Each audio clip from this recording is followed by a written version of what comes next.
안녕하세요. 네, 반갑습니다, 여러분. 아, 좋은 판례 26강을 한번 진행해 보겠습니다. 자, 신주 발행 무효에서부터 또 해볼 건데요. 신주 발행 무효에서 429조. 우리 신주 발행하는 거는 쭉 절차를 봤잖아요, 그죠? 신주 발행하는데 이 신주 발행이 잘못되었을 때 사후적으로 우리가 구제 수단이 있다 그랬죠. 이런 것들. 신주 발행 무효에서. 근데 신주 발행에서는 사전적 구제 수단도 있다 그랬죠. 그게 뭐죠? 신주 발행 유지 청구권이 있다 그랬죠. 그래서 앞쪽에서 이사 또는 이사들의 그죠? 이 감독하는 그 부분에서 또 동일한 시스템을 갖고 있고 설명드렸습니다. 일단 신주 발행 무효에서는요. 원고가 주주, 이사, 주주, 이사, 감사다. 알겠죠? 주주, 이사, 감사다. 여기는 뭐가 없다? 채권자가 없다. 채권자 보호 절차도 필요 없을 뿐만 아니라 채권자가 원고로 나오는 곳은요, 채권자 보호 절차가 있는 그 제도에만 나온다는 걸 알아두시면 돼요. 여기 신주 발행할 때는 채권자를 보호할 필요가 없어요. 그죠? 그래서 채권자 나오지 않습니다. 이사 감사에 한해서 신주를 발행한 날로부터 6개월 내 소만으로 주장할 수 있다. 됐죠? 그렇게 알아두시고. 근데 이 신주 발행의 무효의소가 429조 상당히 중요한 역할을 해요. 뒤에 가면 사채가 나올 건데, 이 사채 발행은 주식 발행하고 완전히 똑같아요. 거의 똑같아요. 그죠? 단지 이제, 직접적인 회사의 자본이 아니라는 것, 다시 빌린 돈이라는 것 빼고는 거의 유사해요. 그러다 보니까, 뒤쪽에 특수사채인, 뭐, 신주인수권부사채 혹은 전환사채, 거기에 요 조문을 그대로 유추적용합니다. 판례가. 다시 말해 준용 규정이 없어요. 알겠죠? 준용하는 규정이 없다 보니까 우리 판례가 그 입법 불비를 보완해주기 위해서 사용하는 유추 적용을 하게 됩니다. 알겠죠? 그래서 여러분들은 전환사채 규정에 준용 규정이 없단 말이에요. 없기 때문에 뭐 한다고? 준용 규정이 없기 때문에 유추하는 거예요. 신주인구 사채도 마찬가지예요. 알아두셔도 됩니다. 그런데 요 신주 발행 전환사채 규정 다 하는데 전환사채 발행 무효에서 신주인수사채 무효에서 다 그대로 준용돼요.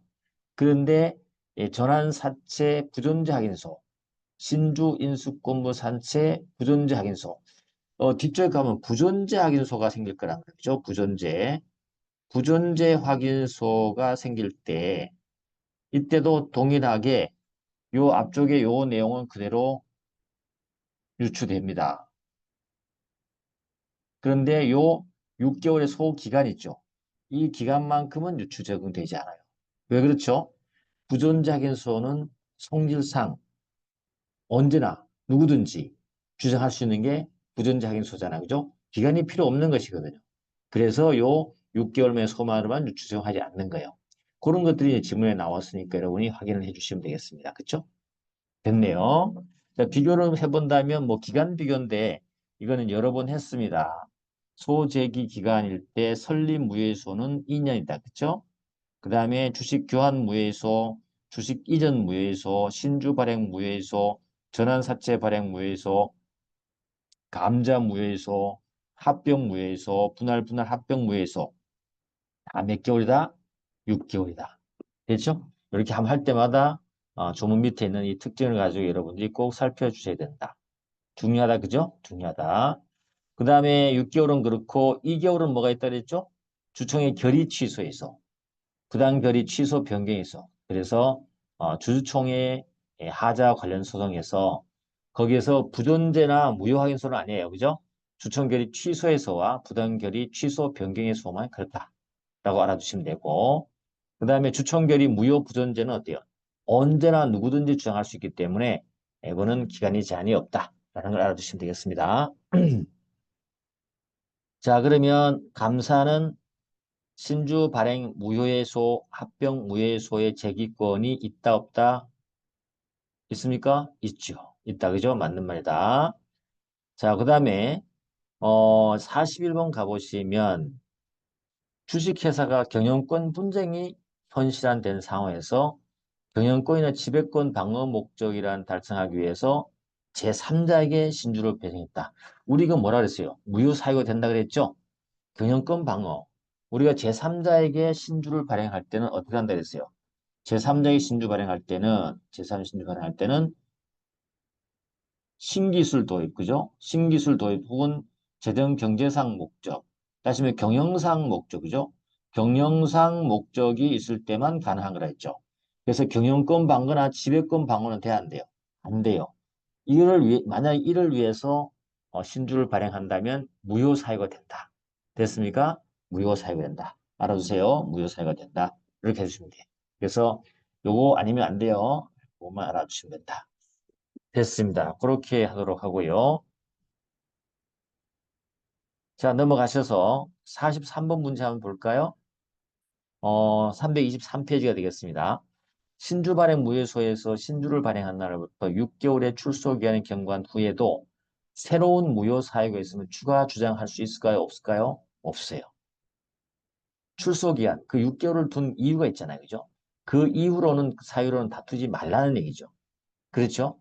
이게 출소기한입니다. 출소기한, 소송을 제기할 수 있는 기간을 6개월 정해놨단 말이에요. 알겠죠? 정해놨기 때문에 그거 지난 다음에 또 소송을 제기한다면 법률관계 복잡해지겠죠? 예, 그래서 출소기한이 경과한 다음에는 새로운 무효 사유를 추가할 수가 있어 없어요? 없다. 알겠죠? 그렇게 알아두시면 되겠습니다. 그래서 이따가 틀린 거죠? 틀린 거다. 됐네요. 자, 430조 가보겠습니다. 그러면 이 신주 발행 무효에서에서 소송 절차라든지 기타 이런 것들이 반드시 비교돼야 되겠죠? 소송이니까. 소송인데 우리 회사법상 소송은 어디에 규정을 더 거의 다 우리가 준용하거나 한다 그랬죠? 앞쪽에 설립 무효에서, 그죠? 설립 무효에서에 관련되는 내용들이 다 준용된다. 절차 한번 확인만 하면 돼. 전속 관할 그대로요. 재량계약 그대로. 근데 조심할 게 있어요. 판결의 대세요 190조 본문 준용해요. 그러면 단서에 장래효는 준용하지 않고 있네? 그죠? 근데 여기서 조심할 게 장래효는 준용하지 않지만 아예 여기서는요, 다른 조문을 바꿔서 431조에서 아예 장래효를 규정을 해버렸어요. 그러니까 준용 안 한 거예요. 그래서 여기 없다고 해서, 여기 단서가 없다고 해서 뭐라고요? 소구표라고 하면 돼, 안 돼요? 소구표라고 하면 돼, 안 돼? 안 되는 거지. 왜? 여기 430조 가보니까 장래에 대해서 요를 올린다. 장래요가 나와 있기 때문에. 이해됐죠? 그래서 여기 규정 안 한 거예요. 알겠죠? 그거 알아두시고, 신주 발행 무효서는 동일하게 장래요가 있다 알아두시고, 해소 원고 책임 똑같네요. 그 다음에 등기해 효력 발생하네요. 제소주의 담보 제공 의무도 다 준용하고 있네요. 그렇게 말아주시면 됐죠? 그 다음에 신주 발행 무효 확정이 판결을 되면 지체 없이 그 뜻과 일정한 기간 내 신주의 주권을 회사에 제출할 것을 공고하고 통지해줘야 돼. 다시 말해 신주 발행 자체가 무효됐으니까 발행한 신주를 다시 반납하라는 얘기죠. 알겠죠? 예, 하고 통지하는 거죠. 반납하라는 거죠. 예, 그 기간은 3개월 이상이다. 뭐, 이 정도 알아두시면 돼요. 그래서 여러분 여기서 알아둘 것은 신주 발행의 무효서는 별도로 조문을 두어서 장래효를 인정하고 있다. 됐나요? 끝났습니다. 자, 넘어가셔서 문제 한번 풀어볼까요? 자, 그래서 44번 문제 한번 볼게요. 44번 문제 한번 봅시다. 뭐라고 되어 있나요? 신주 발행 무효의 판결이 확정된 때에는 신주는 소급해서 효력을 낸다. 틀렸네요? 틀렸다. 장래효다. 그쵸? 그 다음 45번 문제 볼까요? 신주 발행 판결하면 확정되면 확정 이전에 신주 발행 유효를 전제로 이루어진 신주 인수인의 주금 납입, 그간의 신주에 대한 이익 배당 등의 행위는 모두 효력을 잃는다. 이 모두 효력을 잃는다는 말은 무슨 말이에요? 과거에 있었던 것에 영향을 준다는 거죠. 그건 그 소급효를 말하는 거죠. 근데 신주 발행 무효에서 소급효 인정돼야 안 돼요? 안 되죠. 그래서 이 지문은 틀린 것이죠. 그죠? 장래에 대해서 효력을 잃는다 있죠? 됐습니다. 소급효 관련되는 문제들이 그렇게 나오기 때문에 꼭 기억을 해 주셔야 된다. 자, 넘어가셔서 무효 판결과 주주의 환급에, 그렇죠. 뭐 주주 환급해 주는 거, 신주를 다시 반납하면 돈 줘야 되는 것이죠. 끝. 됐죠. 그런 거 보시면 돼요. 자, 이제 정관 변경으로 가보겠습니다. 정관 변경 방법. 우리 정관 변경 방법은 의결 정족수를 조심해야 된다 그랬죠?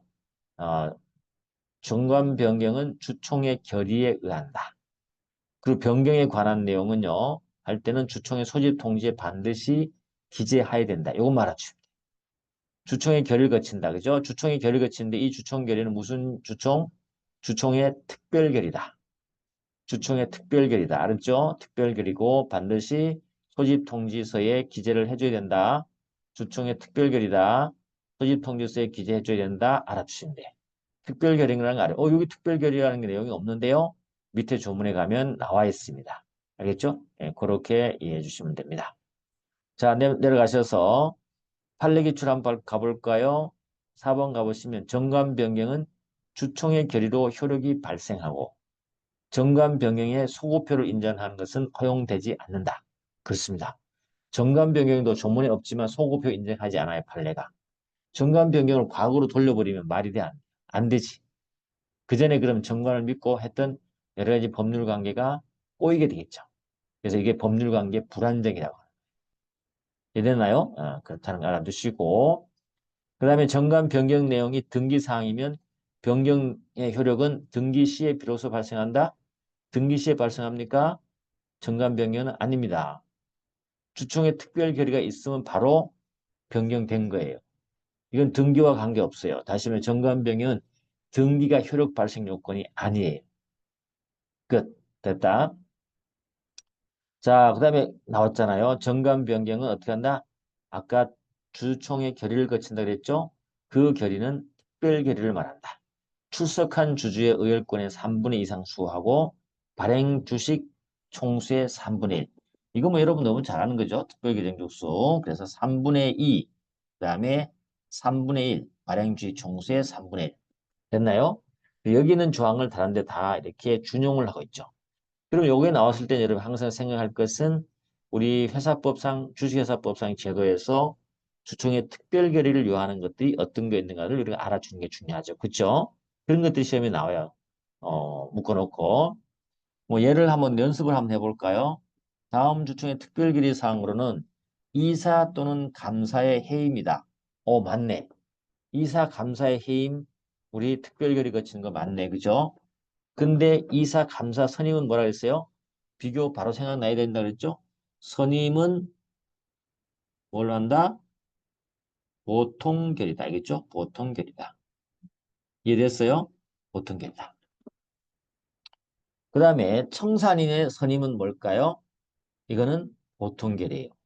청산인의 해임도 보통결이에요. 알겠죠? 그 답이 나왔네. 이겁니다. 주중에 특별결이 요하지 않는 것은 청산인의 선임 관련되는 거다. 그죠? 이게 답이다. 그죠? 그 다음에 영업의 중요한 전부 또는 중요한 일부의 양도 특별결이 필요합니다. 정관의 변경 조금 전에 봤죠? 특별결이 필요해요. 자본금의 감소, 우리 그저 감소될 때는 중요한 결정을 거친다 그랬죠? 특별결입니다. 됐죠? 이런 식으로 여러분이 연습하고 찾으시면 되는데 처음 하시는 분들은 이거 막 암기해야 되거든요. 그럴 필요 없어요. 여러 번 이제 어차피 회사법을 여러 번 보게 될 겁니다. 여러 번 보게 되게 되면 이런 이사 감사의 해임, 자본 감소 이 제도를 다 배우게 돼요. 거기에서 특별 결의가 필요하다는 것이 다 나오거든요. 그 제도를 자꾸 배우면서 익히다 보면 특별 결의가 어디에서 필요한지가 자동적으로 알게 돼 있어요. 그래야 돼요. 그리고 몇 개 혹시 안 된다면 암기하지만 처음부터 암기하면 큰일 난다. 됐나요? 네, 그렇게 여러분 이해하시면 되겠습니다. 자, 쭉 나머지는 또 동일한 거기 때문에 넘어가도록 하고요. 자, 9번에 또 우리 하나 문제 되는 게 있다. 주식 분할, 그 다음에 정관 변경, 재무제표 승인은 주총의 특별 결의가 필요하다. 뭐가 틀렸을까요? 입니다. 재무제표 승인이죠. 다시 말해서 주주총회가 회계 서류 있죠. 마지막에 결산할 때 회계 서류 승인하거나 이익배당 승인할 때 그때 결의는 주총회 보통 결의를 합니다. 알겠죠? 보통 결의. 그래서 재무제표 승인은 보통 결의가 된다는 거 기억해 주셔야 된다. 그죠? 된대요. 그게 자주 등장하니까 이해해 주시면 됩니다. 자, 그다음에 435조 종류주총회다. 그렇죠. 이 종류주총회는 일반 우리 주주총회가 좀 성격이 달라요. 일반 주주총회는 상설기관이지만 종류총회는 그게 아니고 필요할 때마다 나온다. 어떨 때? 그 종류주들에게 이해관계가 있고 종류주들에게 손해나는 상황이 있으면 어때요? 그때 종류주들에게 의견을 묻도록 하는 제도가 바로 종류주주총회다. 됐습니까? 네, 그래서 특히나 조문에 보면 이런 내용이 나와 있죠. 네, 보겠습니다.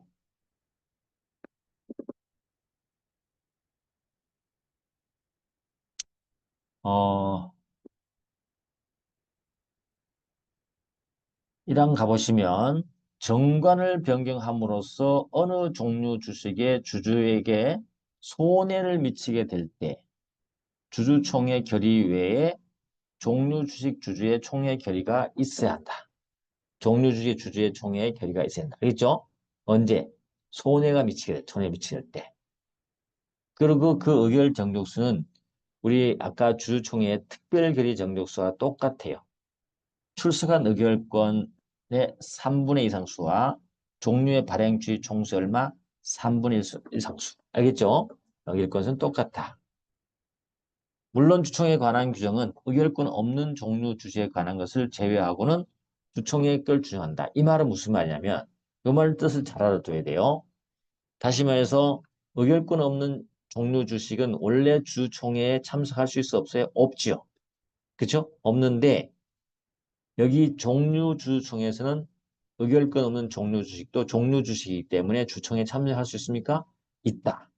그래서 주주총회에 관한 규정을 준용하는데 뭐만 뺀다?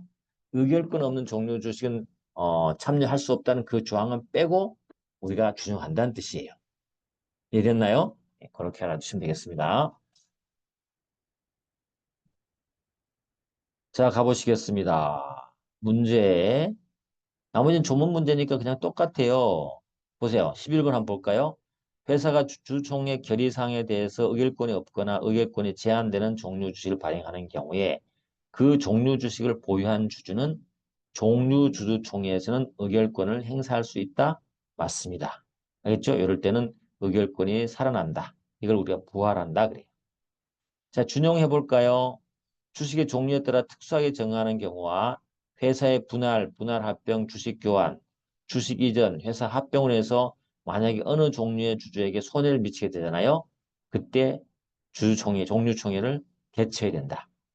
다시 말해서 주식의 종류에 따라 특수하게 정하는 경우나 회사의 분할 합병, 주식을 교환하거나 주식 이전 합병, 이런 걸 합병 같은 이런 것들 다 종류 주주에게 손해를 줄 수 있거든요.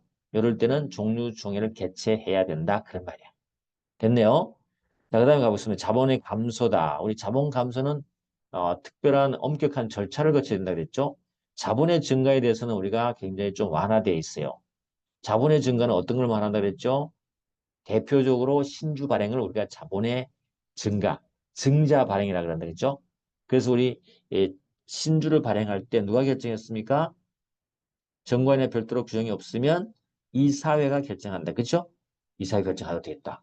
그런데 자본금 감소가 된다는 건 회사에 대해서 자본 충실적인 원칙에 반하기 때문에 회사의 본질적인 내용을 침해하는 거예요.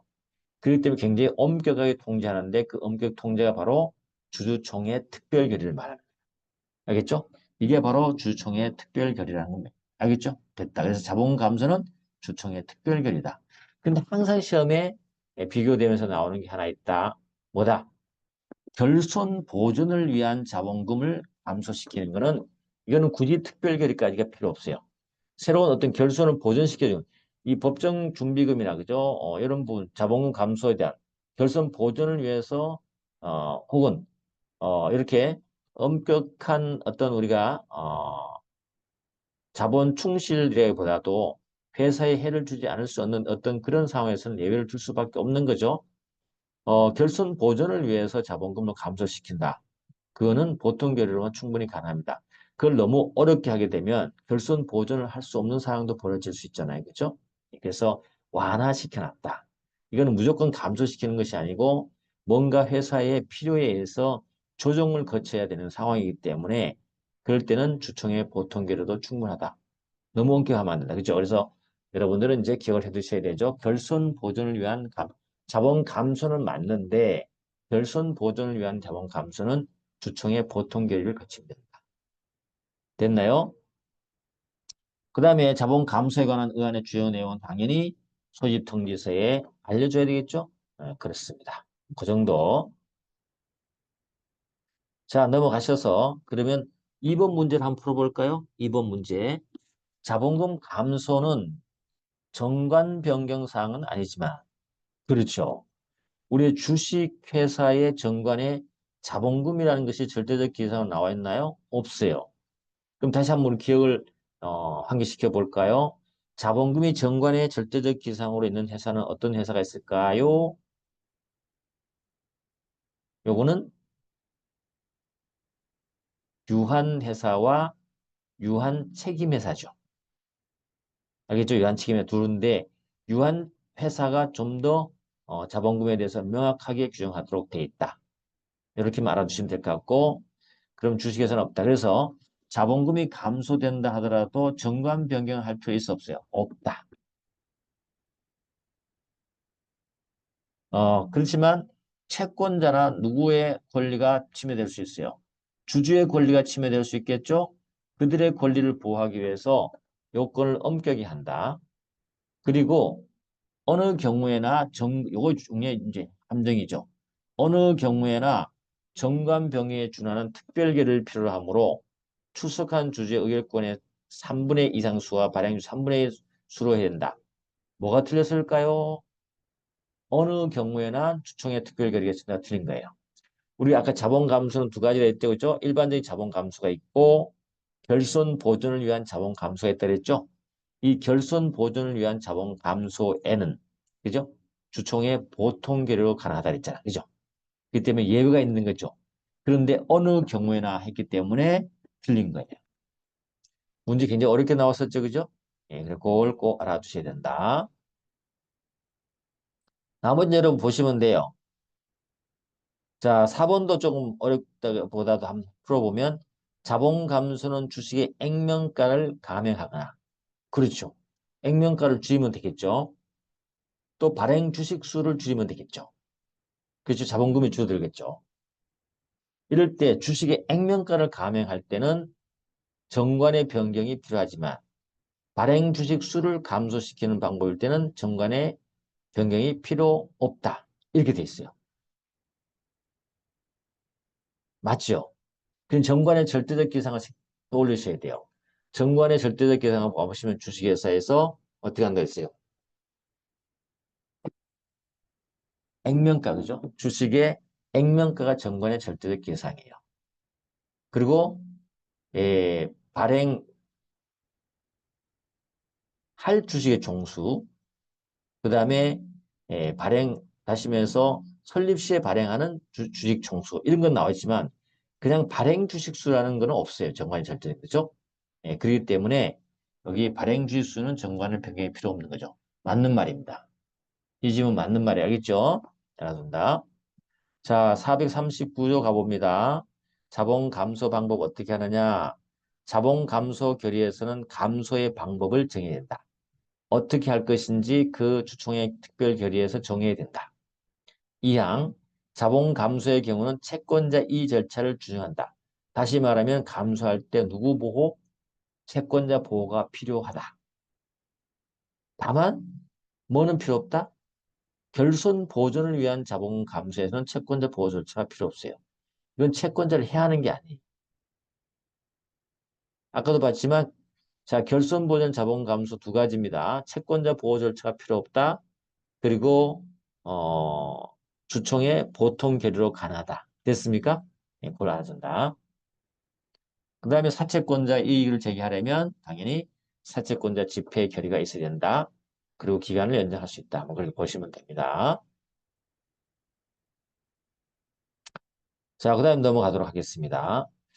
440조 가보시면 주식병합입니다. 우리 이 주식병합 절차를 좀 알고 있어야 돼요. 병합 절차, 주식병합의 절차. 이 병합 절차가 어, 앞쪽도 그렇고 우리 이런 주식을 회수를 해서 뭔가 분할한다든지 여러 가지 또 소각한다든지 등등 과정 속에서 이 절차가 필요한데 그 절차가 전부 주식병합 절차하고 똑같아요. 그러다 보니까 주식병합 절차를 준용한단 말이죠. 그래서 여러분들이 기억을 해 두셔야 돼요. 주식병합 절차에 나오는 그 내용들을 준용하면서 문제를 낼 수 있단 말이죠. 그렇죠? 그럼 주식병합 절차가 정확하게 뭔지 여러분이 이제 440조 이하 조문을 통해서 꼭 기억을 해 두셔야 돼요. 요 자체가 시험에 안 나오더라도 다른 곳에서 엉켜서 나왔을 때 여러분이 헷갈리고 틀리기 쉽습니다. 일단 주식병합의 절차는 첫 번째 단계가 뭐냐면 어떻게 한다? 주식병합이라는 이걸 말해요. 구주식 있죠. A 주식하고 구주식 있죠. 또 이렇게 A 주식을 합쳐서 어때요? 이렇게 병합해서 이렇게 B 주식으로 만드는 거죠. 500원짜리 주식이 있다. 합치면 어때요? 이렇게 해서 1000원짜리 주식을 만든다는 거죠. 알겠죠? 이런 식으로 주식을 두 개를 합쳐서 하나의 주로 만든 주식으로 만든다. 그런 느낌을 받으시면 되는 거예요. 그럼 어때요? 갖고 있던 주식, 구주식은 회사에 반납을 해야 되고 반납하고 난 다음에 새로운 1000원짜리 주식을 발행하는 과정을 거칠 수밖에 없겠죠. 그런 절차를 우리가 병합 절차라고 그래요. 그래서 주식 병합할 때는요, 회사는요, 최소 1개월 이상 기간을 정해서 우리 주식 병합할 거예요라고 어떻게 돼요? 공고해야 돼요. 1개월 이상의 기간을 정해서 뭐 1개월 이상이니까 2개월, 2달, 뭐 그죠? 기간을 정해서 그 기간 내 주권을 제출하세요라는 거죠. 제출할 것을 공고해 줘야 돼요. 알겠죠? 우리 병합할 거니까 2달 안에 그 주식을 제출해 주세요라고 공고하는 거죠. 물론 이건 어때요? 주주 명백이 된 주주하고 질권자에게 이해관계이기 때문에 알려줘야 되죠. 각별로 공고도 하고 통지도 해줘야 돼요. 됐죠? 그런 다음에 주식병합은 그러면 언제 그 주식이 효력이 잃어버리느냐. 그렇죠? 구주식은 이제 사라지고 새 주식을 발행할 거기 때문에 그렇죠? 그래서 전조의 기간이 뭡니까? 이게 1개월 이상의 기간을 정해서 공고한 기간 있죠. 이걸 우리가 주권 제출 기간이라고 해요. 전조의 기간, 주권 제출 기간이 만료한 때 효력이 생긴다. 주권을 제출한 때 효력이 생기는 게 아니고 있죠? 주식병합은 주권을 제출 기간이 만료한 때, 기간이 끝난 때 효력이 생긴다는 것이죠. 알겠죠? 기간이 끝난 때 효력이 생긴다. 다만요, 채권자 이 절차가 종료하지 않았을 때는 그 절차가 종료한 때 효력이 발생한다. 꼭 알아두세요. 제출 기간이 만료될 때지 제출할 때 효력이 생기는 게 아니에요. 병합 절차. 알겠죠? 예, 그걸 여러분이 꼭 기억을 해 두셔야 된다. 자, 그 다음에 그래서 이거 뭐, 효력, 9번도, 10번도 다 효력 문제니까 10번 문제를 한번 풀어볼까요? 1인 회사에 있어서 주식병합에 관한 주총의 결의를 거친 경우, 그 결의에 따라 변경 등기가 경료되었다면, 공고 등의 절차를 거치지 않았다 하더라도 변경 등기 무렵에 주식병합에 효력이 발생한다. 요거 예외라 그랬죠? 1인 회사 법리가 적용되는 거죠. 회사가 한 명의 소유주란 말이죠. 그자가 주식병합을 한다. 굳이 여러분 공고 절차라든지 이런 거 통지를 할 필요 있어 없어요. 자기가 직접 하겠다고 하고 자기가 혼자 주주야. 자기가 다 이미 알고 있는 거잖아요. 그때는 공고나 통지 절차를 안 거치더라도 유효합니다. 1인에서 법률에 따라서 그럼 언제 그러면 효력이 발생한 걸 볼 거냐? 통지 공고 거치지 않더라도 병합에 대한 절차가 끝났다라고 하면서 변경 등기를 할 때, 변경 등기할 때 그때 주식 병합의 효력이 발생한다. 예외적인 것이다. 알겠죠? 그걸 알아두십니다.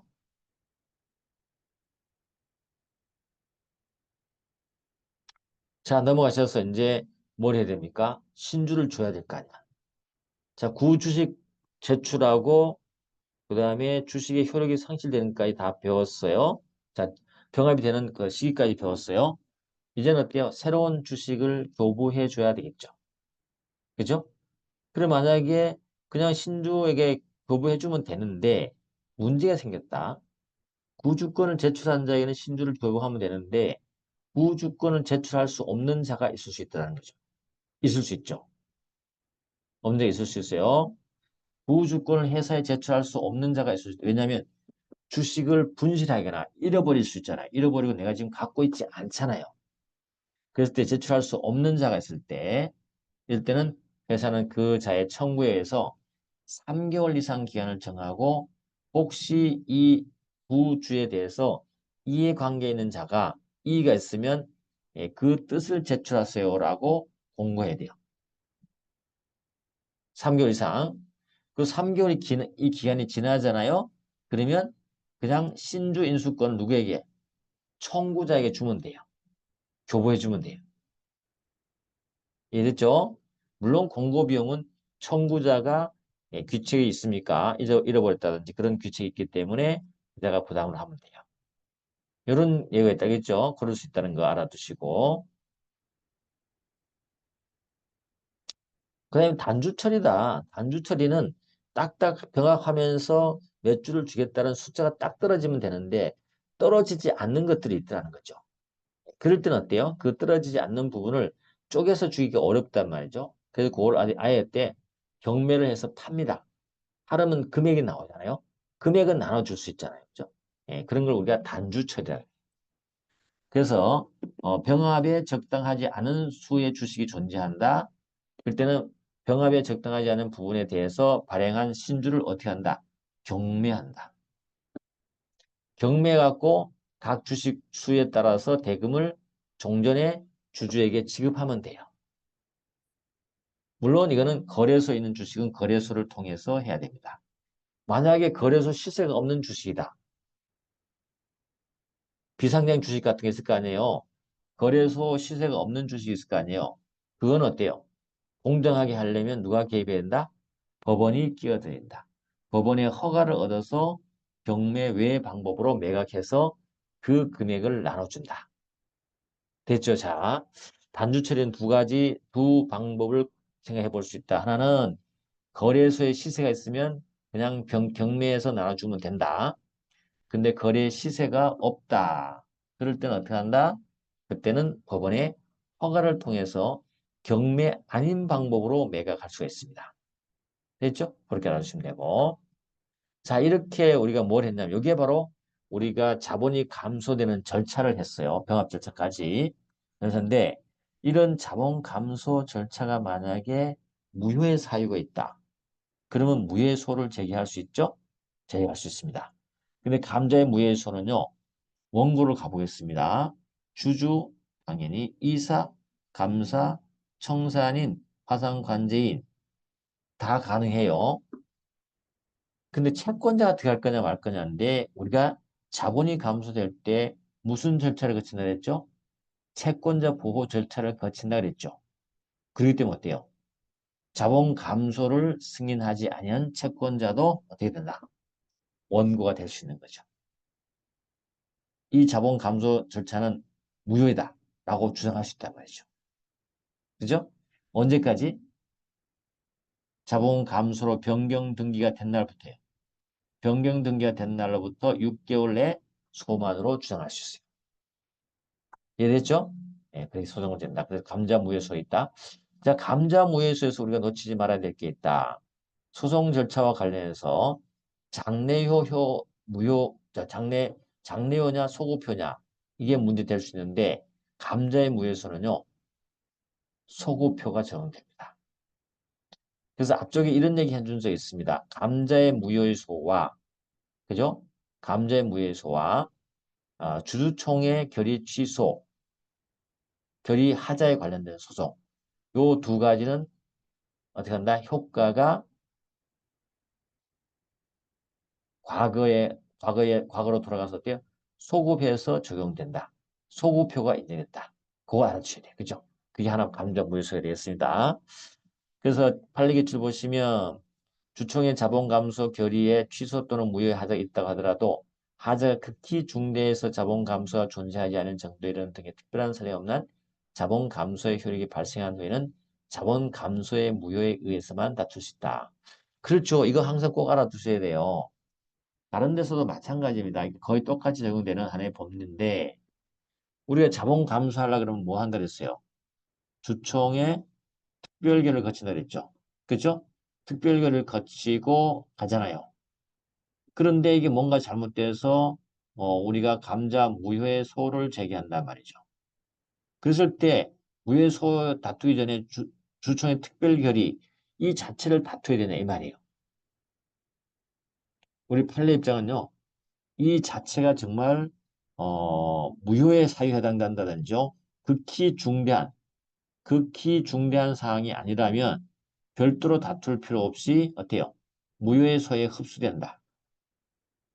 알겠죠? 흡수돼서 무효의 소에서만 다툴 수 있다. 알겠죠? 그렇게 보시면 돼요. 다시 말해서 무효의 소만으로 다툴 수 있다는 거죠. 굳이 주주총회 특별결의를 다투지 않아도 된다는 뜻입니다. 그렇게 보시면 돼요. 꼭 알아두시고요. 됐습니다. 자, 감자 무효의 소 우리 준용기까지 보시면 될 것 같네요.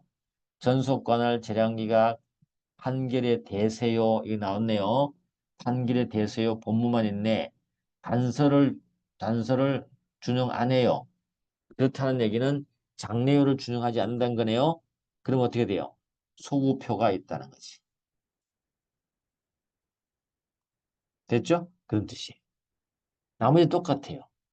그럼 비교 한번 다시 한번 해볼까요? 우리 복수 한번 해봅시다. 주총의 결의와 관련되는 사자소송, 소구표 인정된다. 회사 소송에서 그렇다는 얘기예요. 그 다음에 감자무효소에서 소규모 인정. 요 두 가지밖에 없어. 회사법 소송에서 소구표 인정되는 요 두 가지밖에 없어요. 나머지 소송들은 전부 다 190조 단서를 준용해서 장래요가 있는 거예요. 이해됐죠? 자, 그래서 오늘은 여러분 여기까지 하시면 될 것 같아요. 여러분 수고 많으셨습니다.